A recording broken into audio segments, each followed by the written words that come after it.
नमस्कार। चलिए आज बात करते हैं इंडिया पोस्ट जीडीएस की सिलेक्शन प्रोसेस के बारे में और उसके पीछे छुपी उस सच्चाई के बारे में जो शायद बहुत कम लोग जानते हैं। कभी सोचा है कि कैसे कम परसेंट वाले भी इस रेस में आगे निकल जाते हैं? आज इसी पूरे रहस्य से पर्दा उठाते हैं। यही वो सवाल है जो हर किसी के दिमाग में घूमता है ना? मतलब 95% वाला रह जाए और 45% वाले को नौकरी मिल जाए, ये कैसे हो सकता है? ज्यादातर लोगों को लगता है कि ज्यादा मार्क्स ही सिलेक्शन की गारंटी है, पर सच सच तो कुछ और ही है। आइए इस पूरी गुत्थी को सुलझाते हैं। देखिए, ये कोई हवाई बात नहीं है, ये एक फैक्ट है। आप किसी भी राज्य की ऑफिशियल मेरिट लिस्ट उठाकर देख लीजिए, आपको 100% वालों के ठीक बगल में 39%, 45% वाले सिलेक्टेड कैंडिडेट भी मिलेंगे। और हाँ, मैं जनरल कैटेगरी की ही बात कर रहा हूँ।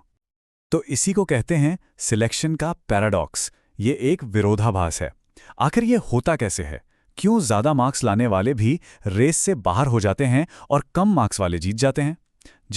जवाब एक बहुत बड़ी गलतफहमी में छुपा हुआ है। ज्यादातर कैंडिडेट्स के मन में यही बैठा हुआ है कि उनका कंपटीशन पूरे स्टेट के लाखों कैंडिडेट से है। और बस यही वो सबसे बड़ी भूल है जो सारी की सारी स्ट्रैटेजी को ही गलत कर देती है। और ये रहा सच। असली गेम चेंजर यही एक लाइन है। मेरिट लिस्ट स्टेट लेवल पर नहीं बनती, बल्कि जी हां, हर एक पोस्ट ऑफिस के लिए अलग से बनती है। इसका मतलब हर पोस्ट ऑफिस की अपनी अलग कट ऑफ होती है। तो अब जब हम ये सच्चाई जान गए हैं, तो चलिए इस मेरिट लिस्ट के मिथक को थोड़ा और तोड़ते हैं, क्योंकि इसी को समझना एक स्मार्ट एप्लीकेशन फाइल करने की पहली सीढ़ी है। इस स्क्रीन पर देखिए, ये कहानी सब कुछ साफ कर देगी। मान लीजिए दो पोस्ट ऑफिस हैं, ए और बी। दोनों में एक एक वैकेंसी है। पोस्ट ऑफिस ए में जिसने अप्लाई किया उसमें टॉपर के 76% थे, तो जाहिर है उसका सिलेक्शन हो गया।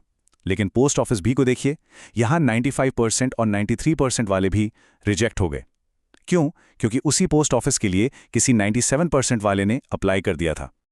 तो सबसे जरूरी बात क्या निकली? बात यह है कि आपका कंपटीशन पूरे राज्य से है ही नहीं। आपका कंपटीशन सिर्फ और सिर्फ उन लोगों से है जिन्होंने ठीक उसी एक पोस्ट ऑफिस के लिए अप्लाई किया है जिसके लिए आपने किया है। ये पूरा का पूरा खेल हाइपर लोकल है। तो फिर इस जानकारी से हमारी पहली स्ट्रैटेजी क्या बनती है? स्ट्रैटेजी ये है कि हमें इस लोकल कंपटीशन का फायदा उठाना है। मतलब हमें वो जगह ढूंढनी है जहां ज्यादा स्कोर वाले कैंडिडेट्स अप्लाई ही नहीं कर रहे हैं।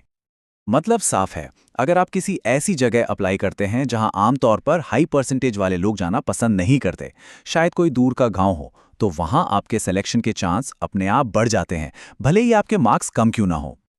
अच्छा, अब आते हैं दूसरी और उतनी ही जरूरी स्ट्रैटेजी पर। ये जुड़ी है प्रेफरेंस यानी वरीयता से।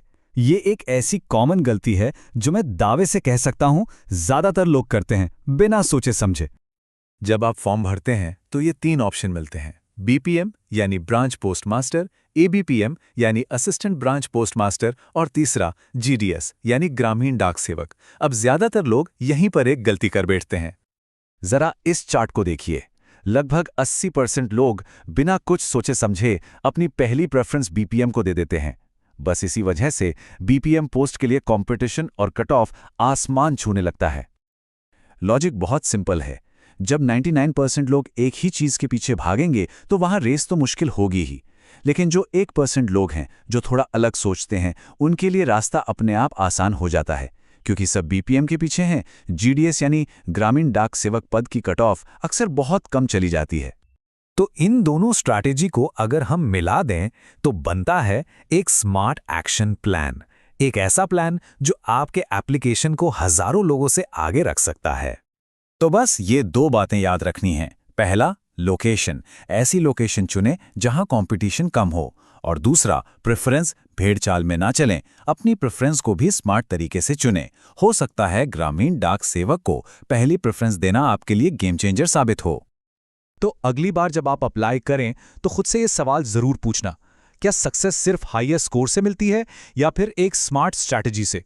क्योंकि ये प्रोसेस साफ साफ दिखाती है कि एक अच्छी रणनीति मार्क्स की कमी को भी पूरा कर सकती है।